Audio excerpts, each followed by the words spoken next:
How's it going, film and TV fans? Welcome back to another review here on the Talbot Street Productions YouTube channel. As has been tradition for the last couple of reviews, we are once again taking a look at a very recent movie, a movie that literally came out today, and that is Furiosa, a Mad Max saga.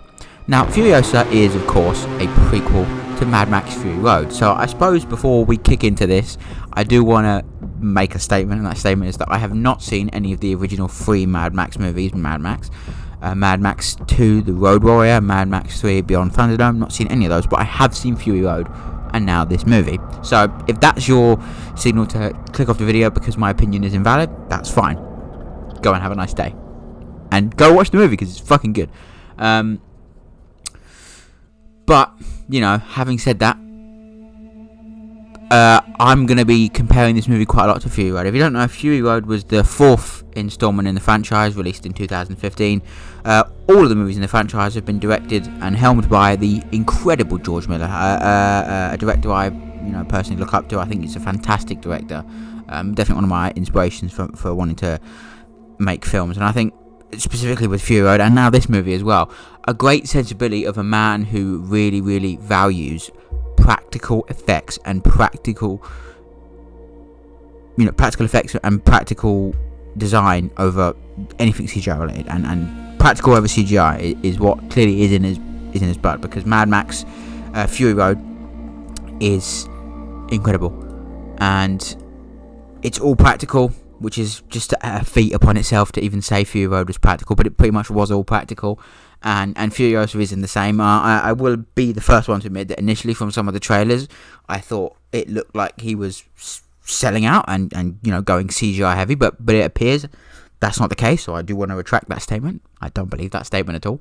But really, with this movie, it's interesting to look at because, again, it's a prequel to Fury Road, and in Fury Road, Furiosa says various different things about things happening in her past, and this movie is about that. It's set about 20 years before the events of Fury Road, and well, it begins way before the events, way before that. So saying it's set 20 years before the events of Fury Road is a little bit misleading, because the beginning of it is set about 50 years before the events of Fury Road, and then the main chunk of the movie is 20 years before the events of Fury Road, and then the very end of the movie literally walks into the events of Fury Road. Like, the last scene in this movie is literally walking into Fury Road.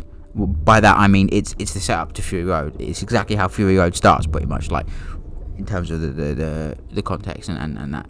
But now, this might be controversial, but my opinion is that I actually think this movie is a better movie than Fury Road, and I'm going to explain this by breaking it down a bit more than perhaps I would have visited a different movie. With Fury Road, now don't get me wrong, it's a phenomenal movie from a visual standpoint. There's a really beautiful shot.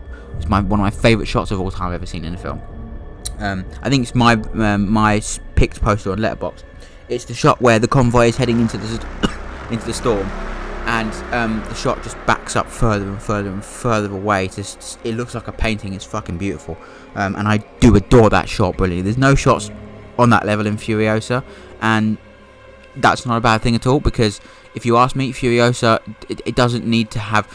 Fury Road was based upon having great visual style and a great sense of practicality, or practical achievements. This movie is all about telling the story. Now, I know George Miller is among a group of directors who doesn't always think dialogue is the greatest way to go. Not that it's terrible, but he's a very visual filmmaker, much like Denis Villeneuve.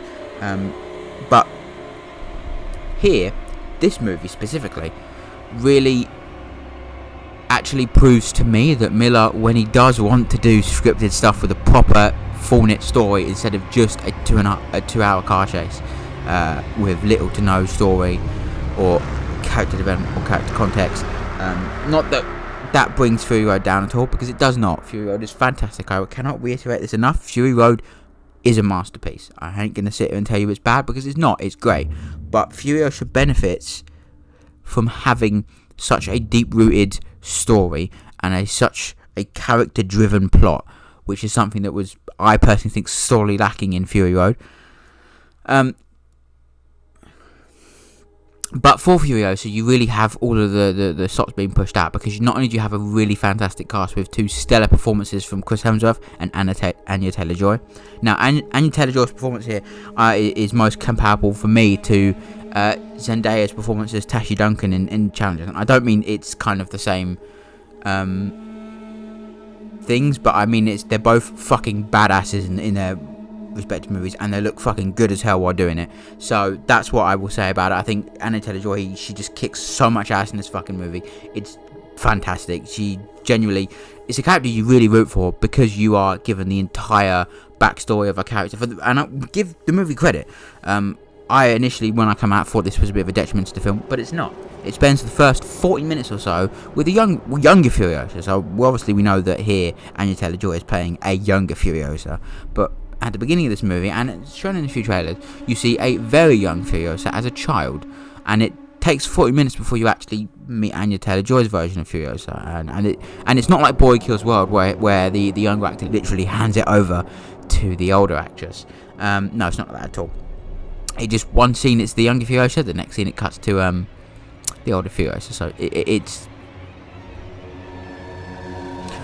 it works, but it's just so vivid, this movie, with still, and that's what I really love about this movie, is that it really does still have that love for practicality that is so deeply rooted in Fury Road, because it's still here in this movie. Everything's practical, and you can fucking tell, because it looks gorgeous, it looks fantastic, and boy oh boy can I just, it just goes. There's some really beautiful shots and some really beautiful dialogue as well. Actually, if I'm honest with you, some of Miller's best dialogue is the sequence towards the very end of the film.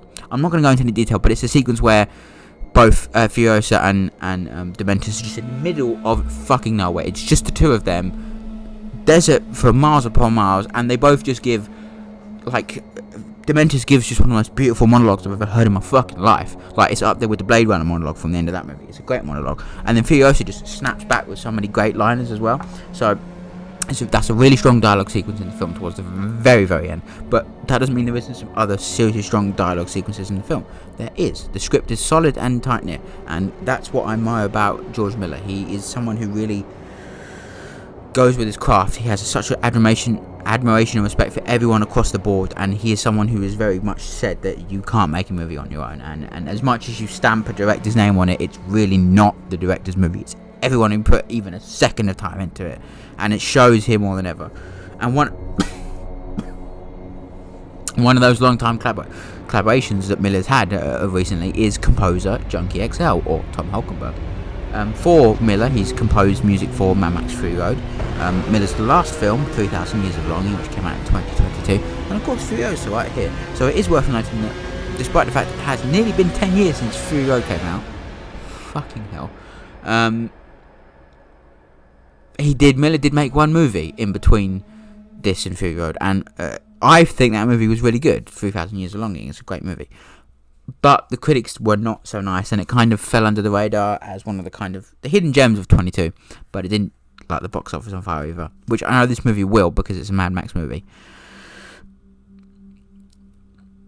But yeah, Junkie XL score, again, that's the sound of the wasteland, as it's commonly been told. It really is an important layer in this installment for so many different reasons.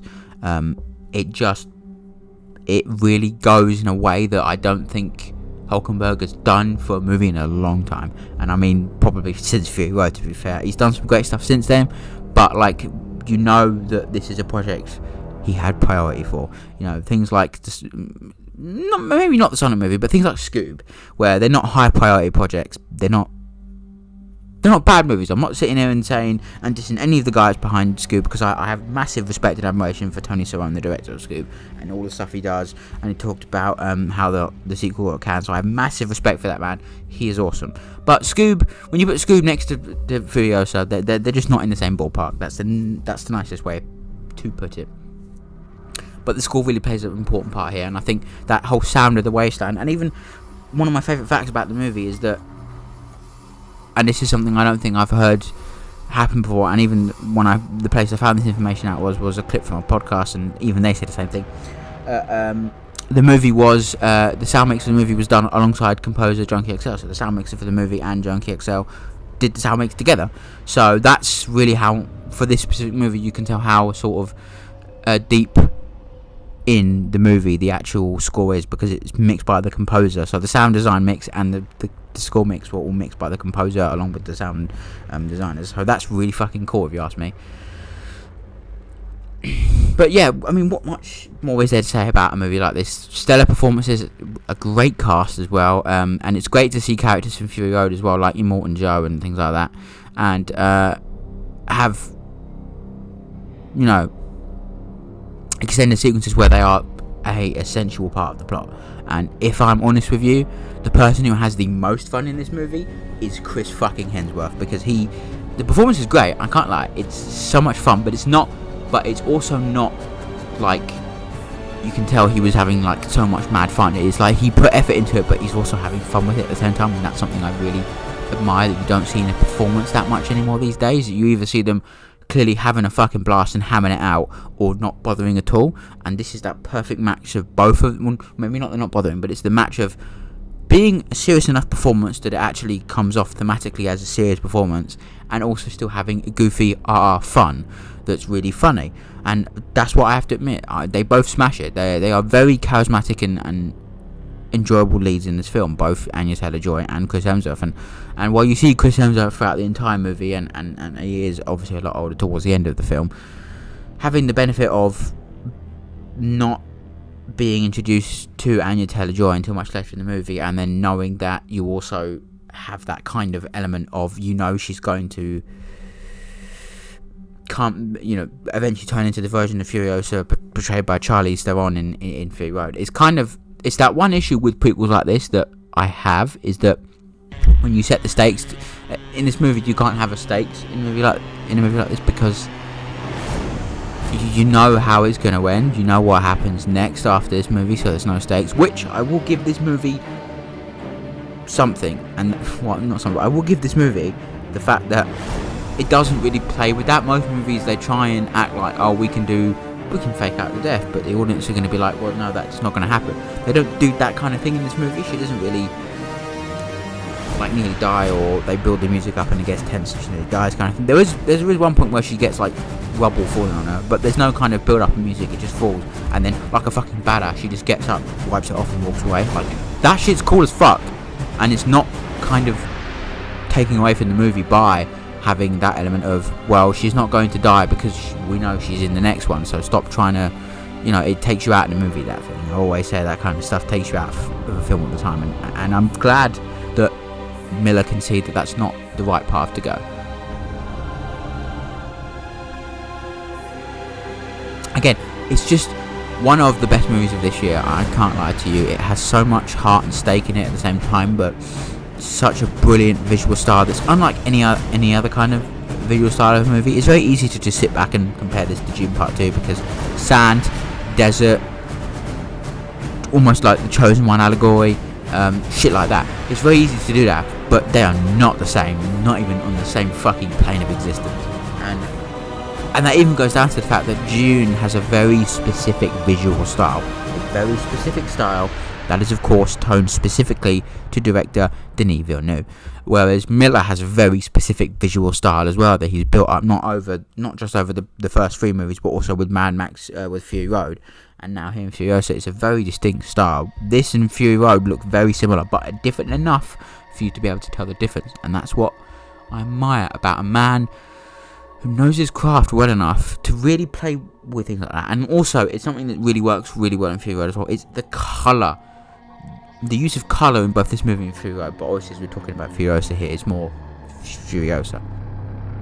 The blend of colours and using the dark blues and then the light yellows and really kind of turning up to a level that you don't usually see in a colour grade, like in a movie like this, where it's really, really deep, almost saturated blues and really, really deep saturated yellows and oranges, and that just makes the movie more beautiful. And it's in key parts as well, because you have the standard looking, almost Dune-esque colour palette of a kind of more serious toned yellow, and then you have the lighter, the blazing sun kind of yellowy orange that's really bright in your face, and then you have the same thing with the inverse. You have the really dark blue, but then you also have the saturated, really bright dark blue. That it just works so well. And again, the costume design, the set design, top-notch stuff. I can't praise this movie enough, and I highly recommend you go see it. It's out in cinemas right now. Go watch it because it's fucking great. Please support a movie like this where it's practical and, you know, just everything on the line. So thank you so much for watching this review. Go check out Furiosa. Don't forget to hit that subscribe button down below, and I will see you in the next one.